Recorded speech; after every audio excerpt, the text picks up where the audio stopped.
Just a reminder, no eating or drinking inside the church, please.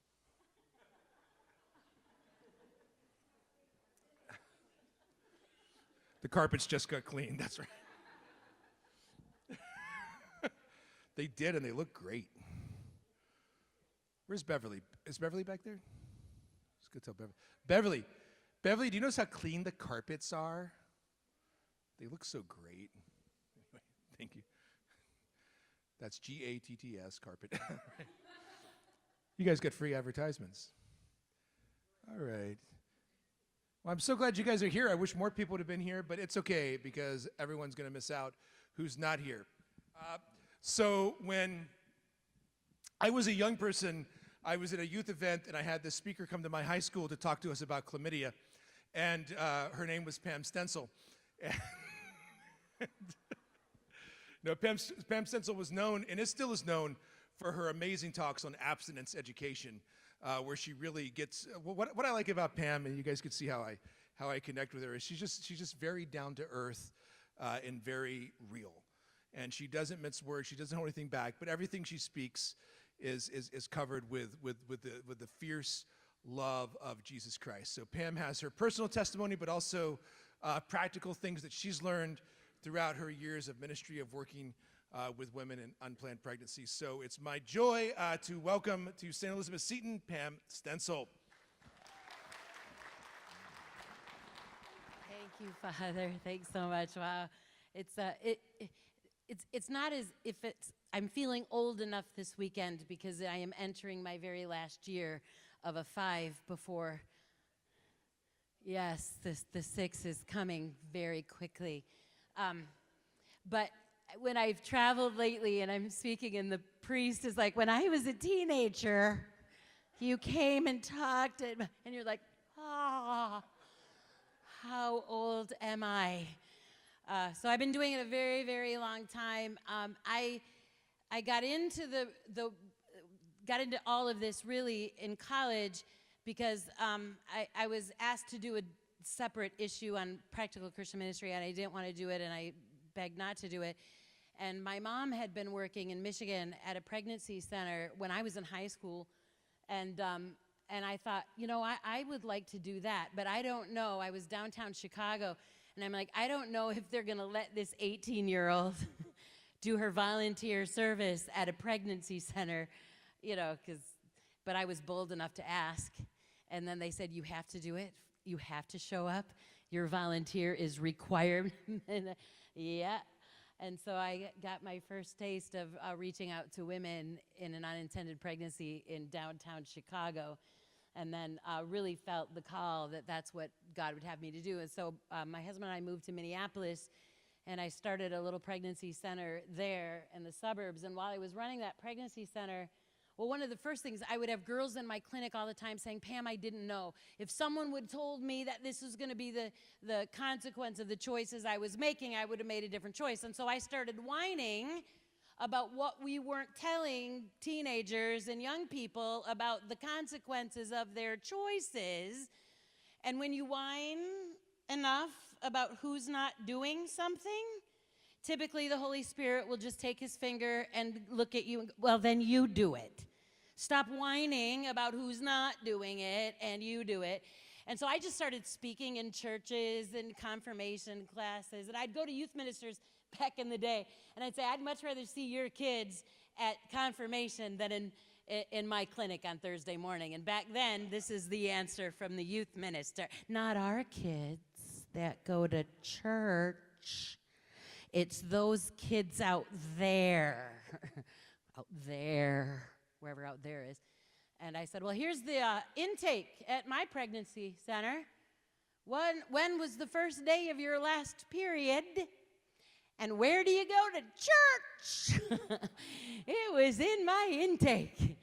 And so I started traveling or just in my little community and talking about sex to kids, because I really believe that prevention is important, that they not make the choice that gets them into a position where they have to make a very difficult choice on an unplanned pregnancy. So did that for many years, and actually I was telling Father that I was in I was in the Baptist church, so I'm a convert, which is another story.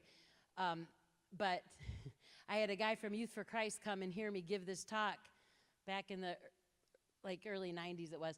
And he paid $20,000 to put it on VHS. So my first VHS tape came out in 1995. It's been translated in 11 languages and used in 21 countries around the world. And it was aired on EWTN before I was Catholic. So I've had some discussions with some of my EWTN friends and said, why is the only time I've ever been on EWTN when I was a Protestant? And now you don't like me anymore. I'm not sure what that is all about on that end. But my neighbor in Minneapolis during this time, and the reason I was on EWTN beyond just them playing my video, my neighbor was a man by the name of Jeff Cavins. Some of you might know Jeff. And Jeff and I would meet for coffee, and he'd go, Pam, he had me on Life on the Rock. See, that's how far back this goes.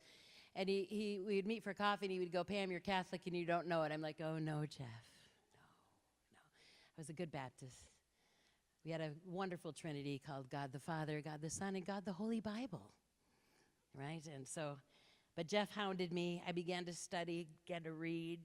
A priest by the name of Father Dimitri Sala, a book called Evangelicals and Catholics Together by Father Newhouse and Chuck Colson. I started doing massive amounts of study and then made a decision in 2008 to come into the church. It took a little while for this Baptist to come into this communion. But you know, today's homily was probably the reason right there. You heard very clearly today the reason. So I have had the privilege of not only traveling and speaking, but coming alongside pregnancy centers. I was living in Minneapolis for many years, and my youngest son went off to university, and he came to his dad and I, and he said, I'm going to Texas, going to UT, and I'm not coming back to Minnesota. I said, good, because your dad and I are moving to Florida. I have had enough of Siberia. And that was 10 years ago. More than, just 10, 11 years ago. So someone maybe should have warned me about moving to Florida during menopause. That was a little rough initially. I have survived that now, thank goodness. But when I came here, I met Deacon Gary now, Gary Ingold. Some of you may know him, and Lucia. And because I had come to Bishop Verreau back in the 2000s and spoken in some of your public schools, because years ago I was able to speak in the public school. That was before Obama. Now we can't. But good, because abstinence doesn't work. I don't know what medical information you have that I am unaware of.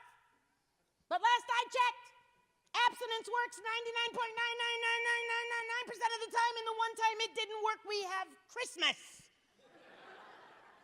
Abstinence doesn't work. You have lost your ever-loving minds. Anyway, but it's gotten worse now, though. Listen, no. Here's the most controversial thing I'll say out loud in 2024. The reason I am not allowed on any public high school campus in the nation. Here is the controversy. Men and women are different. Boys and girls' bodies are not the same. I knew when I had a girl come up to me and say, Miss Pam, my boyfriend wants to know all those STDs, what he needs to worry about. I said, did you sleep through my talk? All of them. The difference, sweetheart, is the consequences to you are far greater than him. You will pay a higher price, right? 30 major STDs, 26 of them primarily damage women. The other 4 damage both. That's the reality. That's the medical reality. So she goes, oh, I'm still, she's looking all confused. Well, my boyfriend is transitioning. Your boyfriend is a biological female. Yeah. I looked at her and I said, your boyfriend needs a pap smear. Never in my life did I think I would ever have to say out loud, your boyfriend needs a pap smear. This is how far we've fallen. You know, I saw the lies of the abortion industry for decades. I see how they lie. And I was a little surprised at how much people believed absolutely ridiculous things without asking a question, without turning their brain on for just an iota of a second. And then this happened. My son, when he was young, and he's father's age, believed that he was, in fact, a teenage mutant ninja turtle. 100%. He had the stuff, he had the pajamas, he had this thing he would wear over his eyes, and one day he took my fire poker, or the fire poker, to my couch. And I had to go, I'm like, image of God, piece of furniture. I was going to kill him. My son grew up and realized, and may have been 20, realized that he was not, in fact, a teenage mutant ninja turtle. And I did not have a shell surgically attached to his body. People, this is insanity. And we're buying the lie. So I've worked with the pregnancy clinics. I came here and worked with community pregnancy clinics, and I'm so grateful to all of you for your support, everything that you do for us, because we are every day reaching women in an unattended pregnancy. Scott Beyer is here. He's my boss, my big boss. Madison is here. Jennifer is here. So kind of a little crew there. They have to make sure I, do things right when I show up down in Naples, because I hide out at the northern end of our territory. So we have Naples. We have 2 clinics here in Naples and a mobile unit. We have a clinic in Sarasota, and I got to be part of opening that Sarasota clinic in 2016, 16, I believe it was. Yeah, and that was fun because we put our pregnancy clinic in the parking lot of Planned Parenthood. We are right there. And we call it our David and Goliath, because Planned Parenthood Sarasota is responsible for 24 counties in South and Southwest Florida, from Orlando all the way here to Naples. So there's your, Sarasota is where your, what do we call them, the CEO crew, the people in charge, the admin are all there, and of course they're doing abortions there. So we put ourselves right there. And then the board came, and Gary came to me at the time, and he said, we really want to be at the University of Florida. And so I was in Tampa, so I was the closest one to get there. So I've spent the last few years really getting that. In fact, we opened our clinic in Gainesville. We sit right on University Avenue. We're in the big building, Roberts Stadium, right next to St. Augustine's. I always mess that up. St. Augustine's is right there, and I face the football stadium, so the swamp is right out our window there. But we opened, grand opening. We were so excited to be on that college campus right there in September or August, beginning of school year in 2019. And then COVID hit. And it was a struggle for a while, but we're back, and the students are back, and people are acting like normal human beings and not sheep. And so we're able to reach out to girls there. And I say that, and I'm grateful for everything that you do, because one of the most important things, that it's one thing to call yourself pro-life. It's one thing to say that you believe in life, that you believe in a culture of life. It's one thing to all of those, and obviously I have very personal reasons for being pro-life, but the reality is, until we put our words into action, until we do something about it and make a difference, then it's words. I've told teenagers forever, I'll tell you, it's not a teenager thing. Don't tell me what you believe. Show me. Because you can say a lot of things, but if what you say does not match what you do, then in fact, your words mean nothing. And so that's why it's so important that we be the hands and feet of Jesus to these women.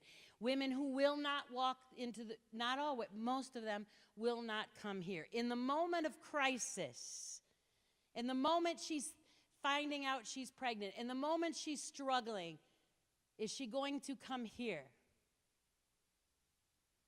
Probably not. But we are doing pregnancy tests, we're doing ultrasounds for free, we're giving her support, we're giving her everything she needs to choose life. I've told people I am 100% committed to women having absolutely every choice available to them in an unintended pregnancy that does not include the death of their child. Every single option available to her that does not include the death of her child. And what we do at community pregnancy clinics every day is sit down with women in crisis who are afraid and don't know what to do, and who are hearing from the culture and certainly from the industry that is making money off of their decision. You need to do an abortion. You aren't strong enough. You can't do this. You'll be all alone. You will be abandoned. He'll leave you. You must have an abortion, and we will take your money. Most of the time, what she needs is a little time to slow down and realize there's help for her, and that isn't her only choice, and that there are people who care for her and love her and will walk alongside her.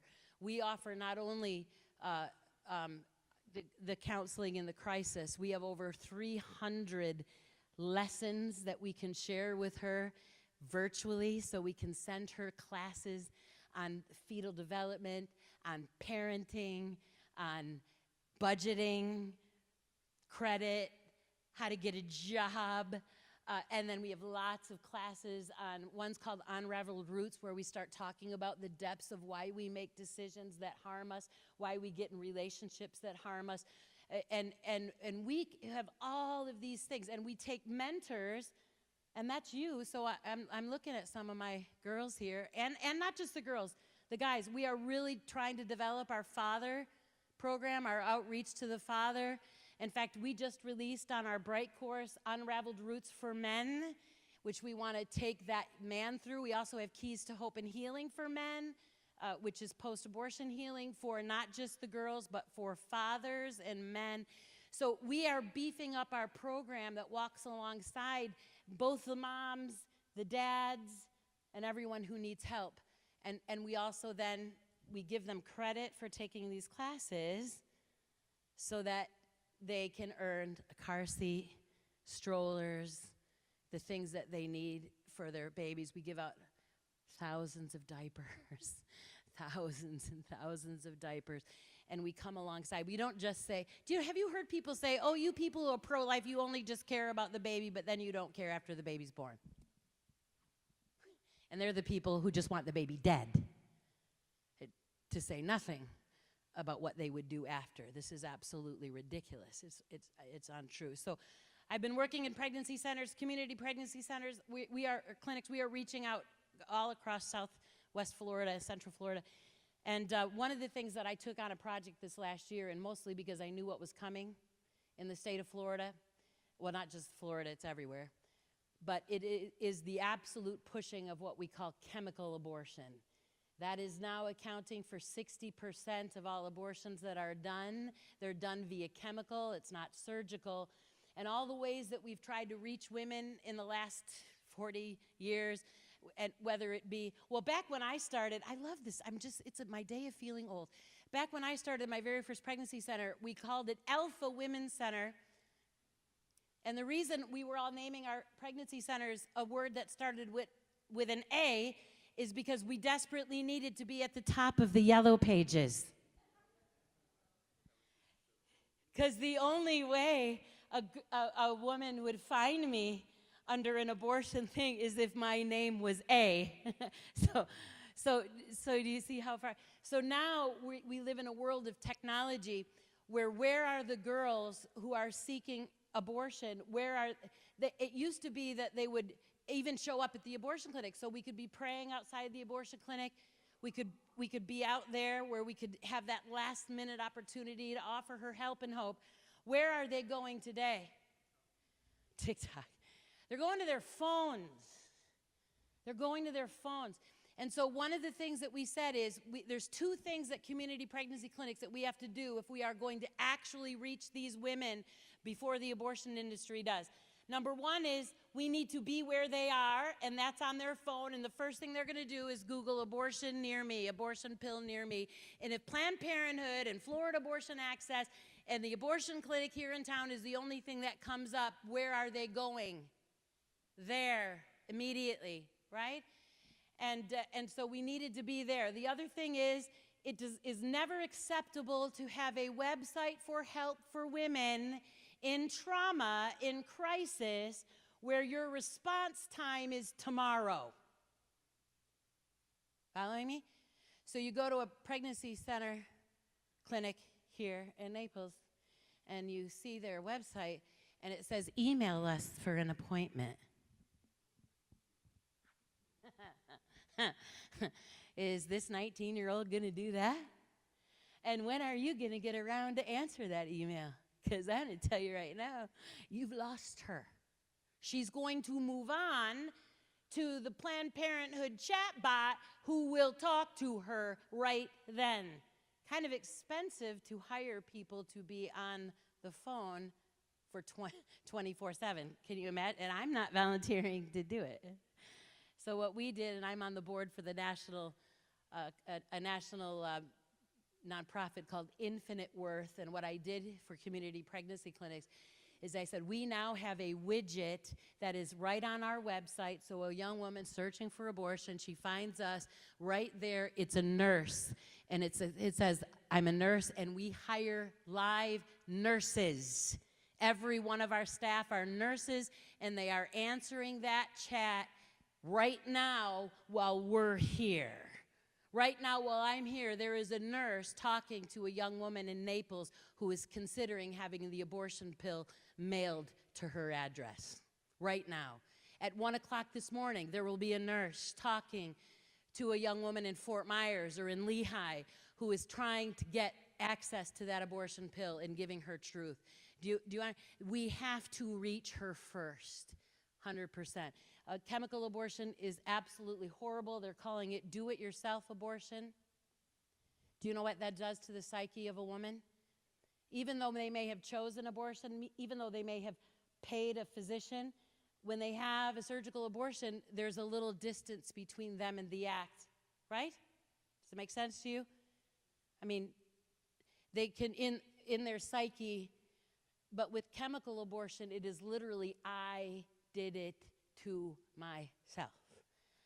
And for our girls, they're getting these dangerous, horribly dangerous drugs through the mail. It's supposed to be illegal in Florida. Doesn't make any difference. And they're getting them through the mail. And they're horribly dangerous drugs. The first drug is taken between the 6th week or 5th week and 10th week of pregnancy. It's supposed to be taken in that time frame. The problem is, and this is where we're going to talk about Amendment 4, this is one of the problems. Prior to COVID, a woman was not allowed to get access to these very dangerous drugs until she had an ultrasound. You have to have an ultrasound because the ultrasound is going to tell us a few things. Number one, it's going to tell you whether your pregnancy is viable. Is there a heartbeat? You do not have to kill something that is already dead. Correct? So why would you ingest horrible drugs to take the life of a child that is not living? Right? The only way you can know whether the pregnancy is viable and if there's a heartbeat is have an ultrasound. The second thing we needed to know is exactly that baby is where baby is supposed to be, in the uterus and not in the fallopian tube. Okay? We call that ectopic pregnancy. If baby is not in the uterus and is outside of the uterus, that is a life-threatening situation, and taking the chemical abortion pill will not fix it. It will do nothing, and she will end up hemorrhaging terribly and many women dying. This is a life-threatening situation. We must know that the pregnancy is in the uterus prior to you taking these drugs. The other thing we need to know is exactly how far along you are. I told you that we asked women, when was the first day of your last period? Have you asked a 19, 20, 15-year-old that could? It was July? No, maybe June. They have no idea. They don't know. They could be off by weeks, if not months. And now we've got a lot of girls that are like, well, I haven't had a period in a year. How are we going to gauge whether she's pregnant, whether she's 10 weeks or 30 weeks? Or how do you know? An ultrasound. It's the only way we can date that baby, right? So you have to have an ultrasound. COVID happens in the abortion industry. Did this. We can't give ultrasounds to girls before handing them these horrible pills because it's COVID. COVID. No, dangerous. So, yeah. Through an ultrasound. I have no idea. But here's what the abortion clinic did, because they're going to get their money and they're dadgummit going to give you these dangerous pills. So they would tell the girl, come to our abortion clinic, drive up. They would come out of the abortion clinic in a hazmat suit, hand this girl these horribly dangerous drugs, and just whatever, instructions in the bag. I have no idea, just nothing, boom. And then take their money. Their credit card machine worked. Tap, put it in, I need your $500, and then sent her on her way. The most dangerous. And you know what happened after COVID? And because we knew what they were doing this so that they can get the FDA to say, you know what, we don't need to require an ultrasound before we give these drugs. And now I've got to convince these young women, you must have an ultrasound.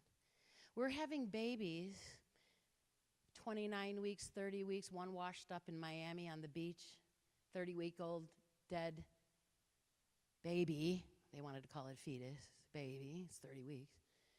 And I am going to tell you what I know. She took these drugs and then went into a lot of pain, and what did she do? She went in the water and delivered her now dead baby in the water. And now, here's the other thing. What are even the girls that are doing it when they're actually doing it between 6 and 10 weeks? Where are those babies going? They take the first drug that blocks the progesterone. Then they're told to take the second drug about 48 hours later on their own at home, which will send them into labor. They will then deliver the now dead child. And where's that baby going? It's going down the toilet. It's going in your water system. And if you live in a town like Gainesville, where 60,000 university students and about nothing else except a hospital, how many babies are going into our water system? It's a lot. No one cares. Here's the other problem. I'm at the University of Florida at our clinic. A young co-ed walks in and visibly shaking. We had to get her into a counseling room. She had a Tupperware with her. She said, they told me it was a blob of tissue. She ordered the drugs online. She got them. And she was in so much pain after taking that second drug. I mean, horrible pain that she went into her shower. And while she was in the shower trying to relieve the pain, she delivered her dead baby. And it was so large that it got stuck in the drain. And she had to pick it up. And she was so unbelievably devastated. She said, it was a baby. I saw the hands and the feet and the legs and the little head. And I could not bring myself to flush this down the toilet. And so I brought the baby to you. Devastating.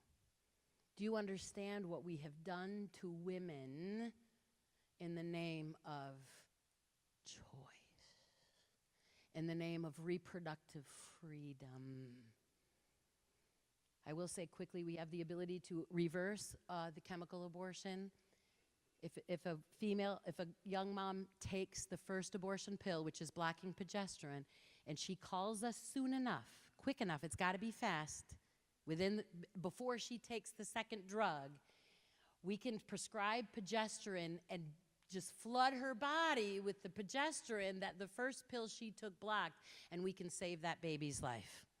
Right? I have held twin boys in my arms from our Sarasota clinic right next to Planned Parenthood who were saved through abortion pill reversal. So she regretted right after she took that first drug, and thank God she knew where to come, and we were able to get progesterone on board and save those little boys' lives.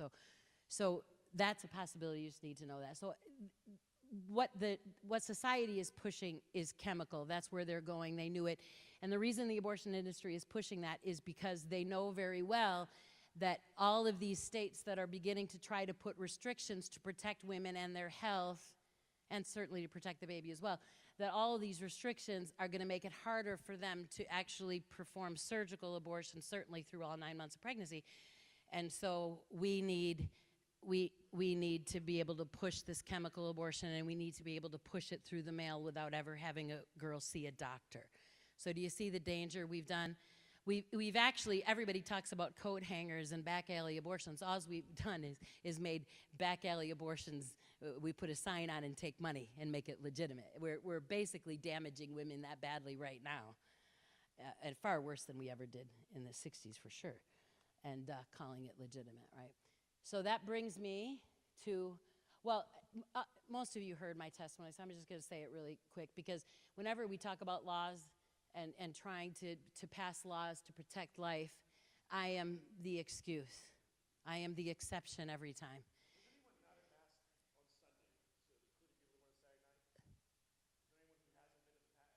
Anybody not hear me tell my personal story? Oh, a few of you did. Okay, so I'll do this quick. So most people say, well, I'm against abortion, or I'm okay with restrictions, and we've even passed laws in the state of Florida that we aren't going to have access to abortion after 6 weeks, except in the case of rape, incest, and Florida, because we're so pro-life, added human trafficking to the exception. So in Florida, you can get an abortion up to 15 weeks in our state right now with our current regulations if you were raped, incest, or if you were a victim of human trafficking, or if you just tell the abortionist that you were raped. So let me tell you how this goes. I go into the abortion clinic, and I go to Planned Parenthood here in Naples, and I'm like, I want an abortion, and they do an ultrasound, and they say, well, you're 8 weeks or you're 9 weeks, and we passed a 6-week. Did you all hear that we passed a 6-week ban? Uh-huh. So then they say, oh, okay, well, we can't do the abortion unless it was non-consensual sex. Did you consent to the sex?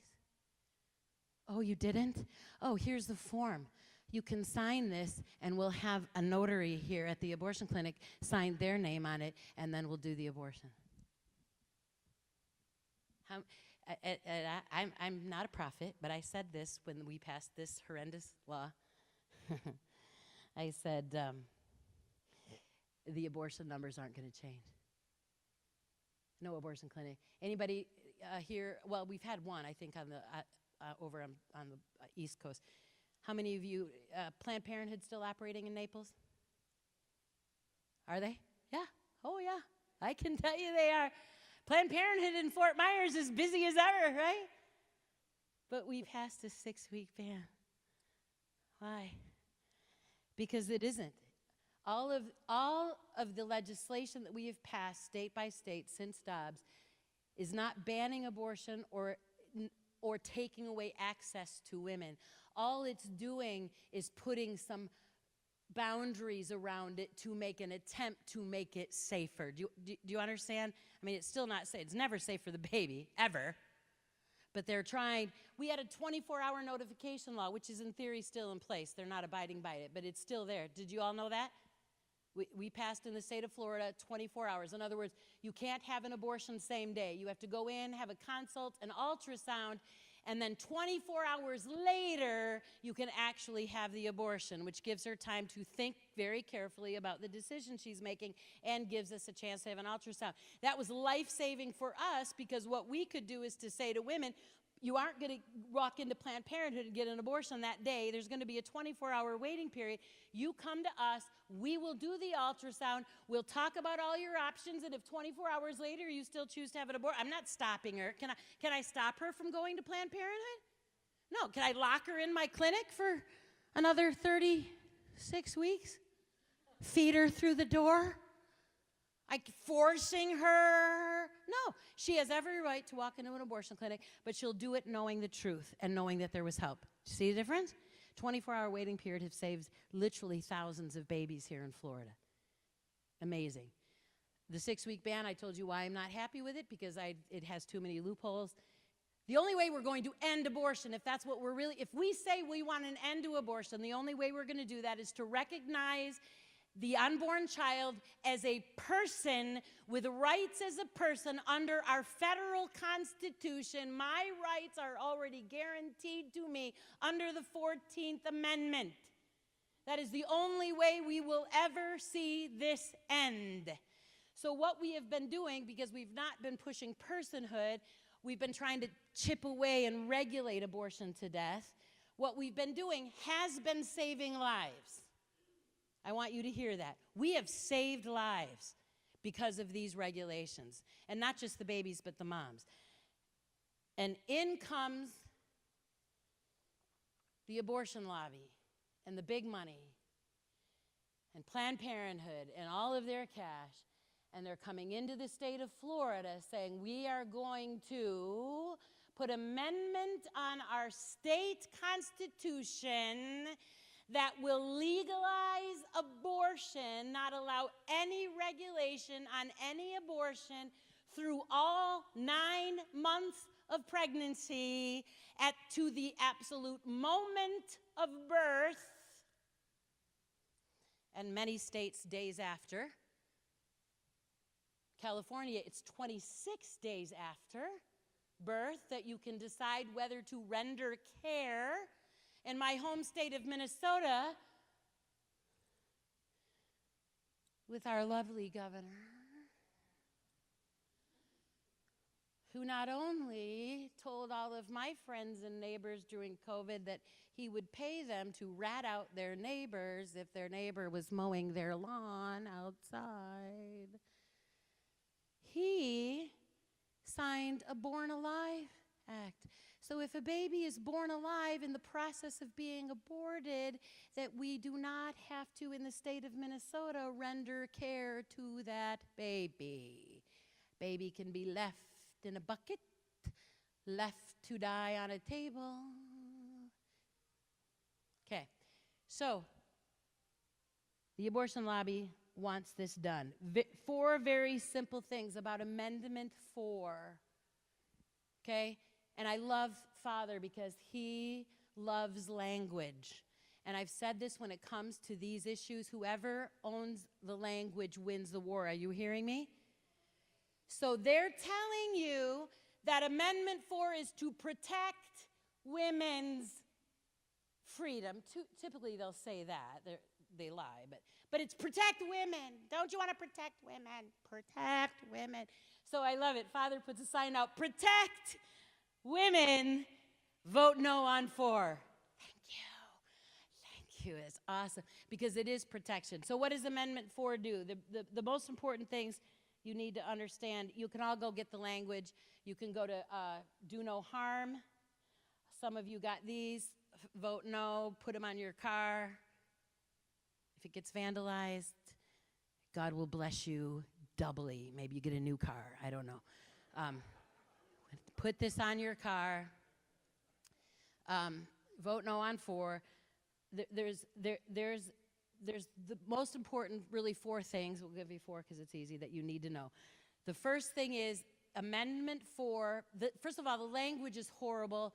If I've got an attorney in here or attorneys in here or anybody who you would say right now, this is the worst piece of. Oh, he's way back there crying.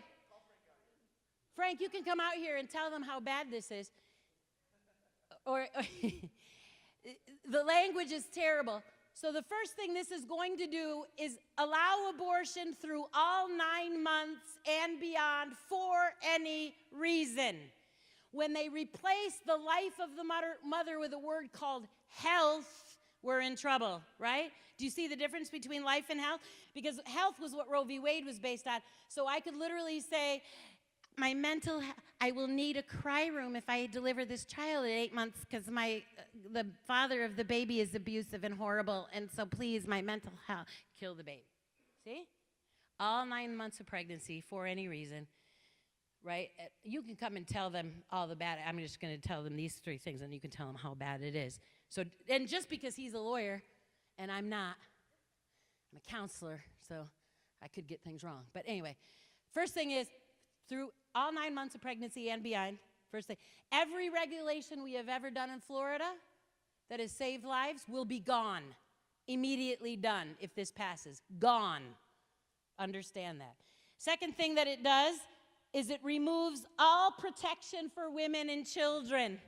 What do we mean by that? The term health care provider is not defined. Your tattoo artist could now perform the abortion because the health care provider aspect of this clause is not defined. It does not require a doctor. It doesn't require a nurse. Anyone now becomes an abortionist, right? So, and then it absolutely and 100% eliminates parental rights. And here's what they did. This is how insidious they are. People say, oh, Pam, they won't lie because, lying's bad. They kill children for a living and take money for it. Lying is not a moral stretch. Right? People? Like, oh, they wouldn't lie. Yes, they would. And they've done it regularly. So we have a law that was passed in Florida called parental consent.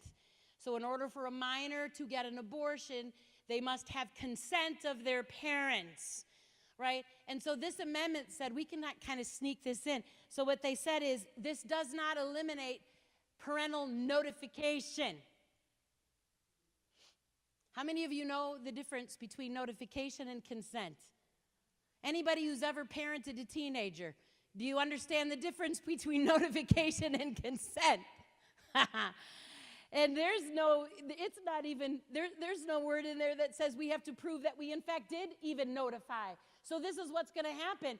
Your child's going to go into the Naples Planned Parenthood, they're going to get an abortion, and you will have no knowledge of it at all, and then they'll say that they sent an email to the email address provided by said minor that should be yours, that we told you that we did the abortion. Box check. What? Notification is not consent. Your teenager cannot get Advil at their school without your consent. Not notification, consent. And this horrible amendment, which is utterly evil, will take away consent and merely say that the abortion clinic has to tell you at some point after they perform that abortion on your child that they in fact performed an abortion on your child. They have taken parents out of the equation, which is nothing new to them. They want to do that about everything. Frank, come down and tell them in legalese that we can all understand. No, I know. Just give them that, and then we're going to take a lot of Q&A from you. Okay, sounds good. Yeah, this Amendment 4 really is a terrible piece of work. Any attorney will tell you it's written in a way just deliberately to deceive you. And what jumps out at me right away is this handout. If you wanted to understand in plain English, I'm going off of this because it's well written, and I think we had an attorney write this up because it points out accurately. The term viability right here is not defined, and that's left purposefully because, let's be honest, medical advancements keep advancing that we can help babies survive earlier and earlier and earlier. So that lack of definition is important, and whatever provider is taking care will come up with any reason to say, well, this baby's not viable because this mother isn't economically feasible to take care of the child, or this baby's not viable because mom didn't have a COVID shot. It's whatever decisions that's come up with by the healthcare provider. Patient's health, that one is also very widespread because the patient's health can be mental health.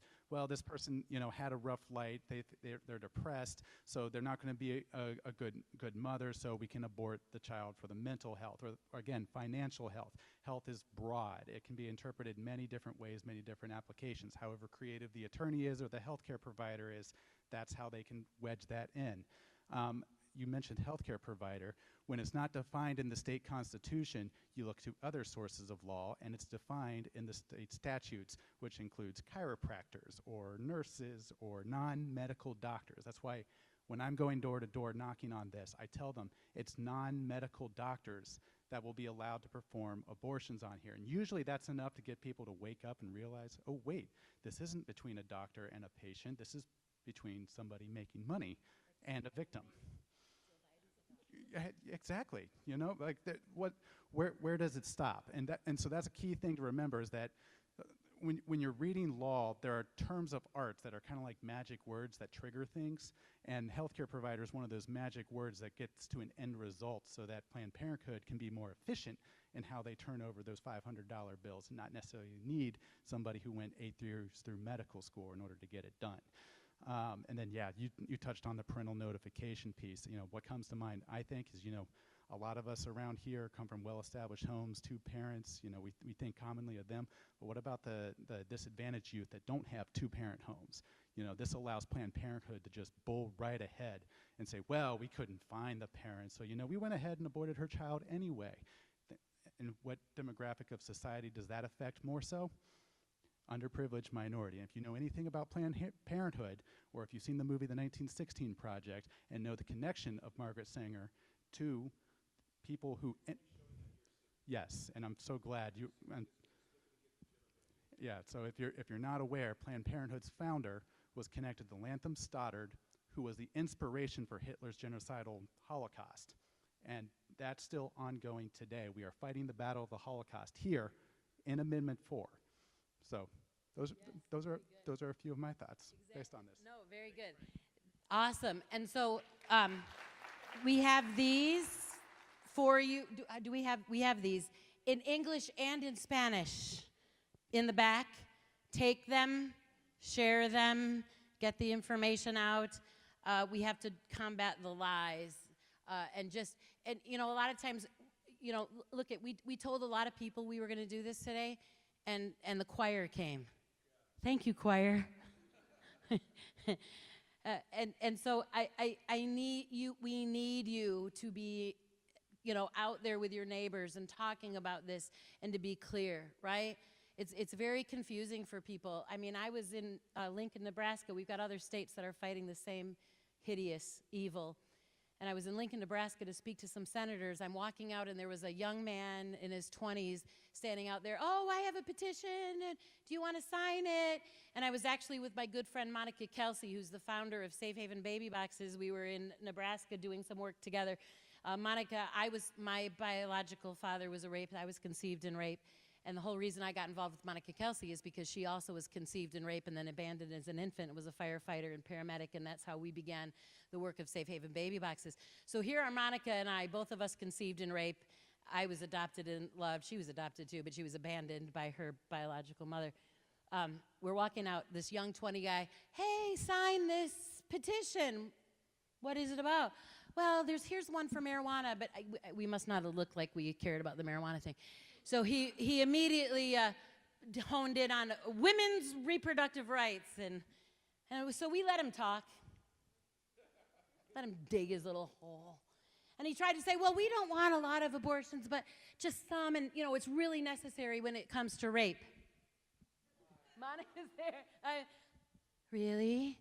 And then he starts telling me about his church and how he goes to church and, oh, are you a Christian? I'm a Christian. You're a Christian. I said, do you believe that you were created in the image of God? I asked him, yes. I said, at what point were you created in the image of God? Was it the magical birth canal? Ooh. Conception. He agreed with me. Oh, yes, conception. And so we said, well, then why is it, under what circumstances is it okay to kill a human being created in the image of God? Well, rape. I'm like, oh, buddy, you did not want to say that to Pam Stenzel.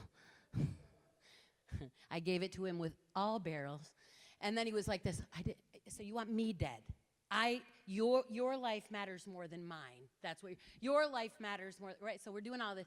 Finally, he was so flustered. He goes, I don't know why he goes, I'm from Baltimore. I'm in Lincoln, Nebraska. I'm from Baltimore, and they just paid me to stand out here and do this.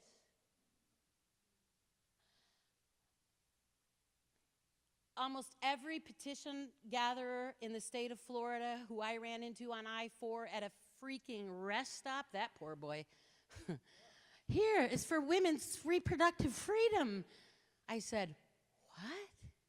And I'm at the rest area on I-4 between Tampa and Orlando. And he admitted he's getting paid $50 a signature. It's the only reason he was out there. And that's what they did. And what's happening is they're lying, and they're especially lying to women, and they're especially lying to our young people. Are you hearing me? And so that's how they all did it. And so you've got to know the truth. You've got to be able to speak on this. You've got to be able to speak on it with confidence and conviction. Thank you. Right? So know it. Be able to talk to your neighbors and really make them see this. Do no harm. This is so horrible. This would take us back before 70. This would be a disaster for the state of Florida. And literally thousands, if not millions of babies will lose their lives if this goes the wrong way. And let me just say this. This is intrinsic evil. And a former Protestant is going to say this in front of a priest. It is, well, and how did someone say? It is a mortal sin. Yes, a grave mortal sin to have any part in evil. Right? Did I do that? Okay, Father. I can say it loud. And I can say it because you can just kick me out of the church later if I do it wrong. But do you understand? This is not a political issue. Can we be really clear? This is evil that is trying to put itself in our world and do it through a constitution that is very difficult to ever turn back. Yeah. I'll start off with a question. Yep. I think in addition to just the tragedy that I look around, okay, you're right, it is the choir this year, okay? I mean, Yeah. I look at the tragedy that is human abortion, and we know that that's going to open up a lot more abortions in Florida. But I also think that this could have long-term socioeconomical consequences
That's what.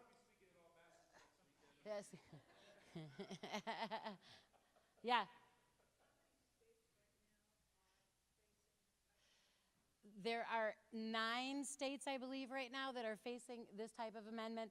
Many of them are not as bad as this one. This one's really bad when you look at some of the others in South Dakota and Nebraska and some of the others. But we've got 9 states that are facing the same amendment. Now, listen, I was in Ohio when this went through Ohio just last year, and yeah,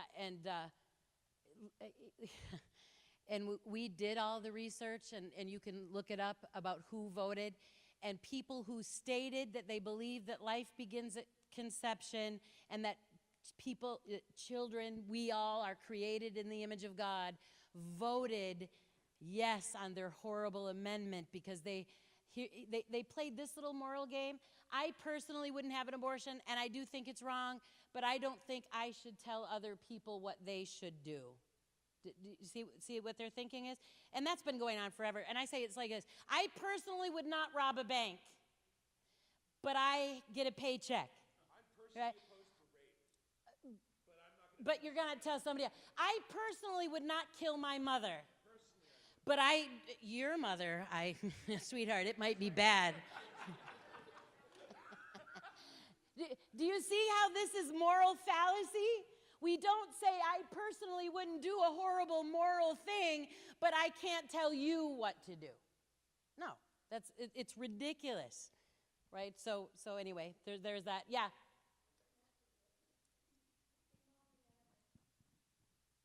George Soros and Planned Parenthood and the abortion industry. Here's what they were hoping in Florida, not necessarily Nebraska, South Dakota, Arizona. Well, Arizona too. Florida for sure. What did they want? They wanted to turn Florida blue, and the only way they thought they had a shot at it was this way. So that is 100% why they're doing it. Yeah.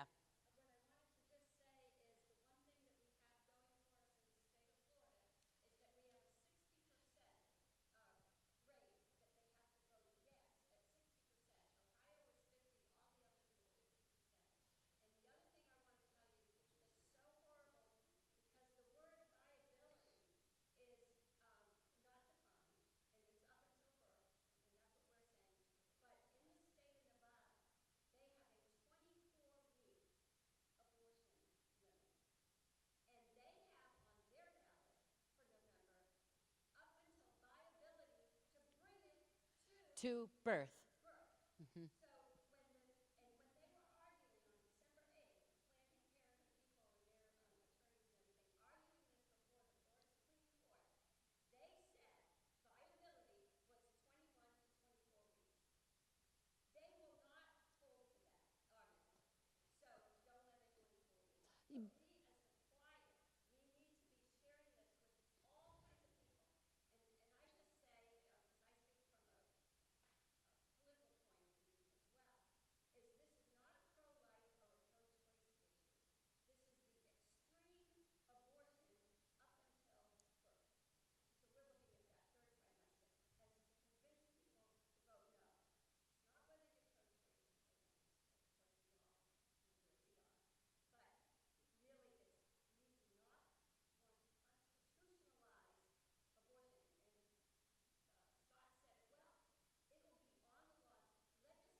Yep. Yep. It will wipe out even they were incremental battles that we fought, it will wipe every one of those laws out immediately.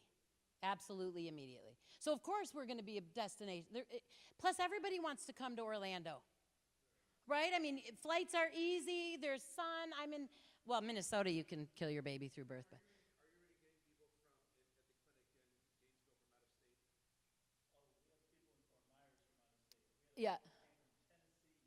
getting people at the clinic in Gainesville from out of state? Oh, we have people in Fort Myers from out of state.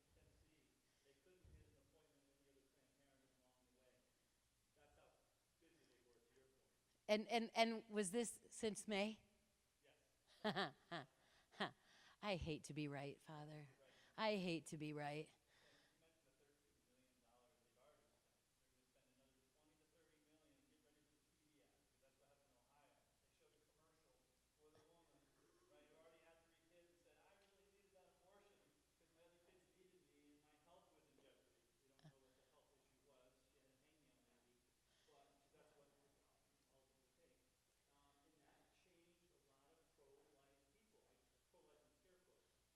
Yeah, no, not.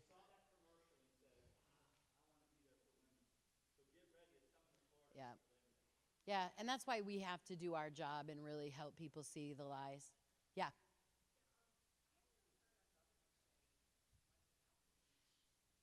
There was an event last week, wasn't there? It's something where you said it. A lot of people have been waiting. From what I'm hearing, I'm answering like I'm your guy.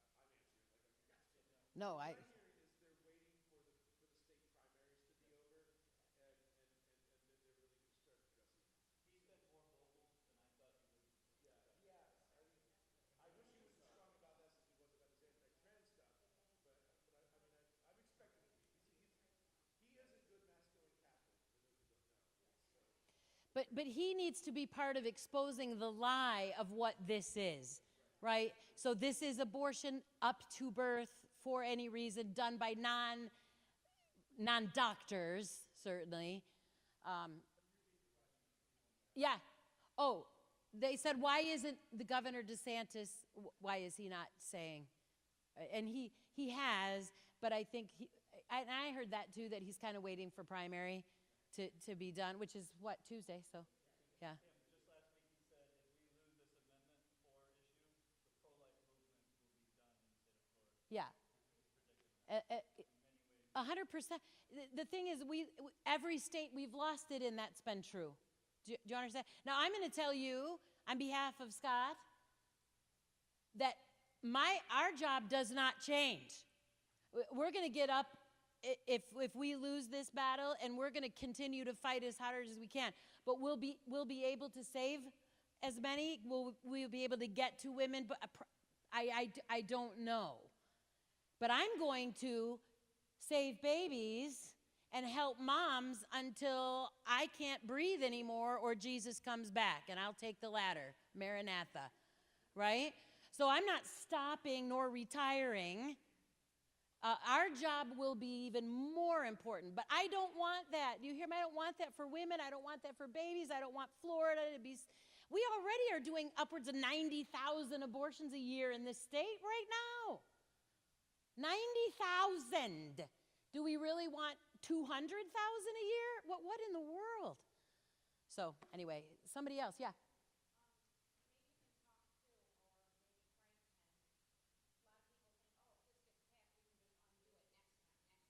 No. Repeat the question. And well, you can come and answer that. People say, well, if we lose it, we'll just next year fix it, right? This is a constitutional amendment. Go ahead. Yeah, I mean, just from a practical purpose, voters are very short-sighted, and once they see an issue and decide on an issue, they don't want to revisit it over again, and then you yourself have to get that over the 60% threshold, which, by the way, this is polling at 70% right now. So don't think that this has no shot. This is real, and we can't depend on national. This isn't Republican-Democrat leadership thing. The Republicans removed pro-life language from the platform, if you haven't been up to date on that yet. So we have to own this, and we have to fight like hell. I shouldn't have said that in church, but we have to fight like hell from the grassroots up in order to defeat this thing. Yeah, and that means your neighbor. I'm going to give you a little hints for those of you who are techie and love it. Turning Point Action, Turning Point PAC, or it's called Turning Point Action. Some of you know Turning Point. If you download their app, just go to get their app, and their app will show you every registered Republican within wherever you're standing. So I could go out to this neighborhood right here, and I could open up my Turning Point app, and I could find out who are the registered Republicans. So why do I say, well, what about just go everyone, just talk to everyone? The reality is I might get an open door to have this discussion with that person easier than I would otherwise. Does that make sense? And so it gives me some very some people who might be tempted to vote yes on this because they're confused or don't understand it, but who would be in favor of restrictions. So that's your best. They'll say, well, I want restrictions. So, well, this would literally every restriction that we've had in the state of Florida will be gone if this passes, right?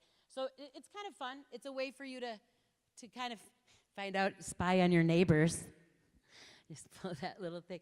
But it just gives you a chance. Seriously, I am going door to door. I am knocking on my neighbor's door. Yeah.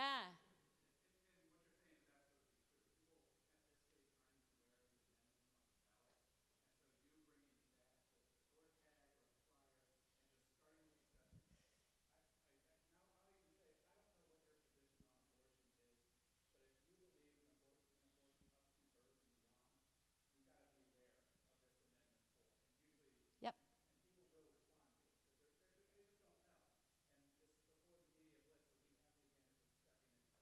Yeah. Way there.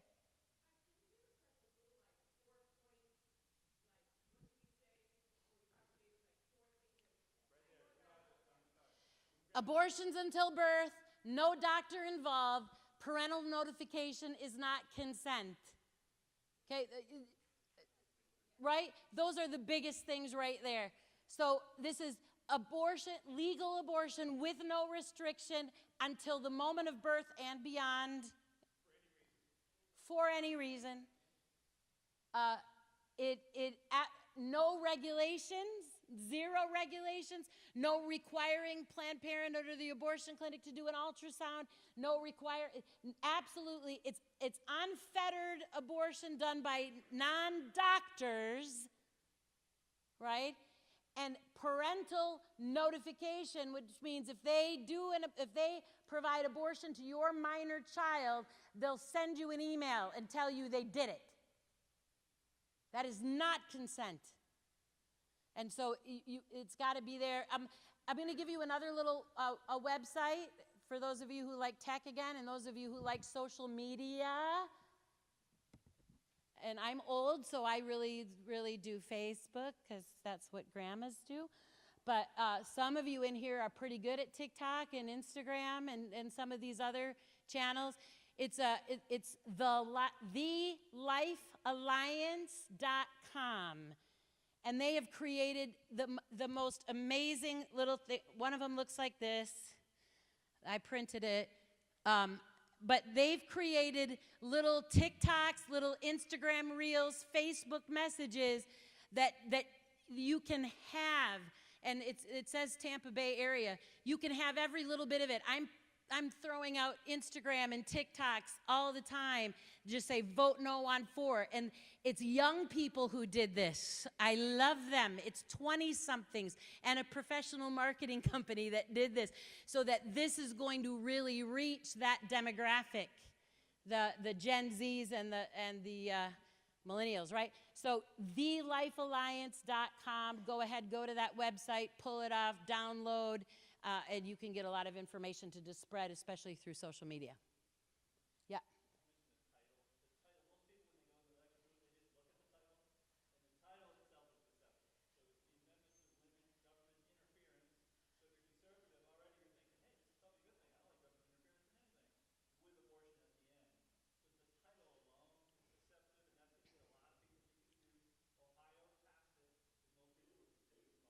Yeah, but the other thing is, I will say this about our messaging. This just vote no on 4. It works. I don't have to know all those things and what it said, and because most people are not even going to read the title. They're going to just go amendment. Oh, someone said no, 4, no, 4, no. Right? We're just drilling 2 things into their little sheep brain. No, 4. No, 4, right? And so just keep on. Now people want. I've not seen yes 4 signs. Oh, you've seen them. Did you say Christian? Because that.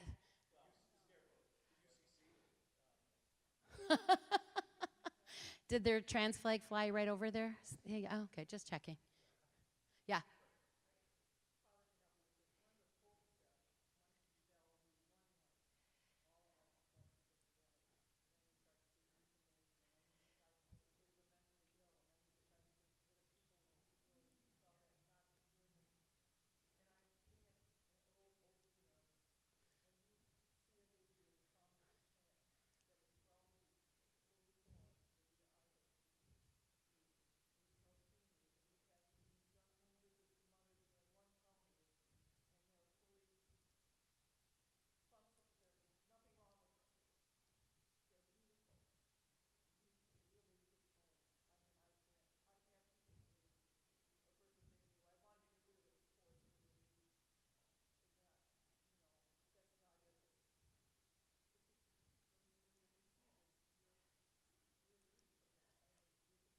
Right.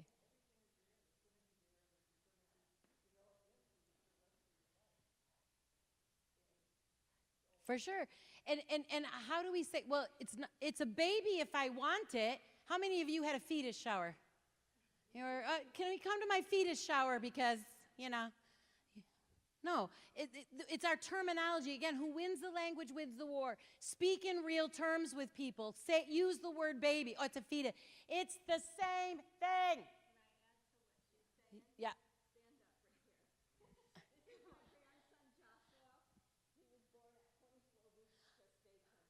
Wow, look it. He wasn't even a person. Joshua, that's awesome. And we're saving babies younger and younger and younger, 19 weeks even, right? Yeah, so that viability thing is insane. And again, for the abortion industry, it's all about the magical birth canal. It is the unicorn, sparkly, magic birth can. Yeah, a lot happens from there to there. Yeah.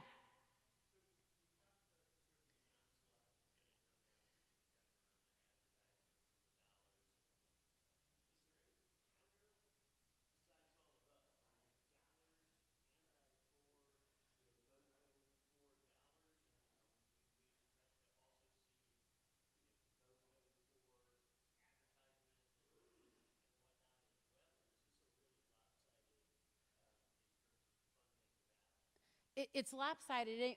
We can throw money at it. We will not have the kind of money the other side has. It's not possible. But what we have is we have a little higher threshold, which isn't great. But that's why we're doing this, because it is going to 100% be grassroots on the ground. Anybody that you have out there talking about vote no on 4 is not getting paid $50 an hour to do it or get a signature. It's not happening, right?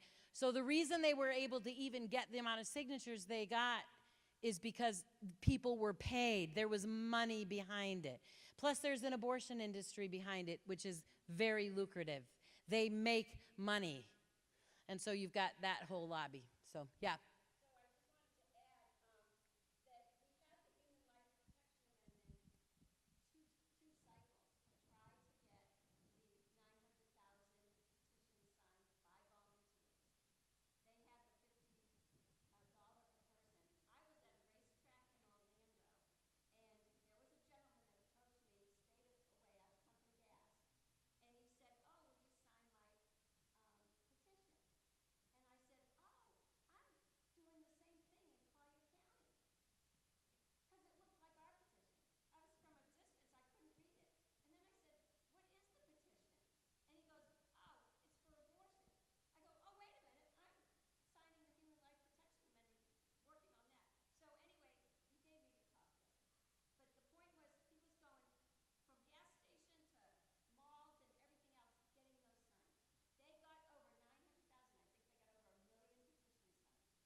You could probably import them from another country.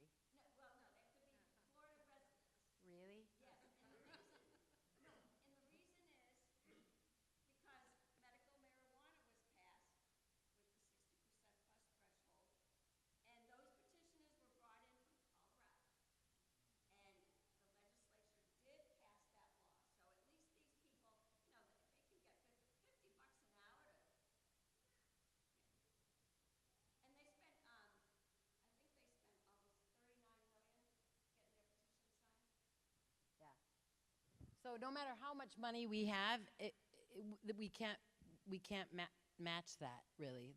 That's why it really is going to take us. Just don't sit here and go, I'm only one person. See, when we give you really big problems, I mean, have you been there? Like it's that millions, and then the problem looks too big, and we freeze and we do nothing because this problem is too big. Don't go there. You can make a difference in your neighborhood. Do what you can do, what you can reach, and don't worry about Tampa. I'll worry about Tampa. All right. So do you see what I'm saying? We freeze when we think the problem's too big and our efforts would be too small. No effort is too small. Do what you can do. And if everybody did what they could, if everybody that went to Mass or who went to church, we'll include the crazy Protestants for a minute, if everybody this 60% is nil, there's no way they're going to get it.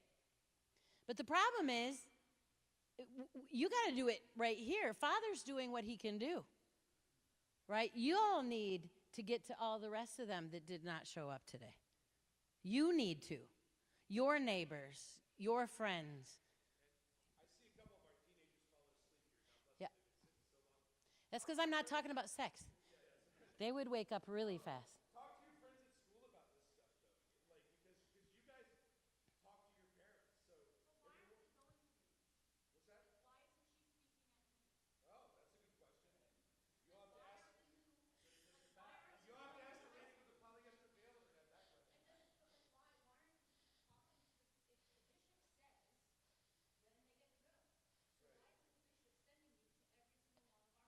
Yeah, his sister Paula. Is that it?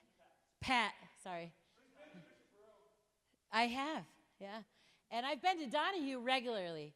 They open the door at Donahue, but no, Cardinal Mooney and St. John Newman don't really like me as much. Yeah, it doesn't have to be me if you don't like me.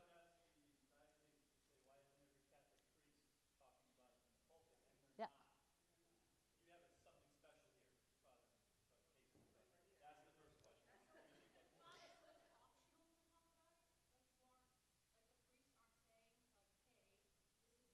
Some guys aren't.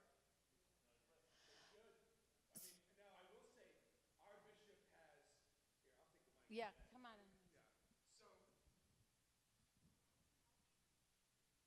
So the question's been raised is why aren't priests talking about it? I will say, right. Yeah. Bishop has given, like, we have these things coming out from the diocese. They've been gone through.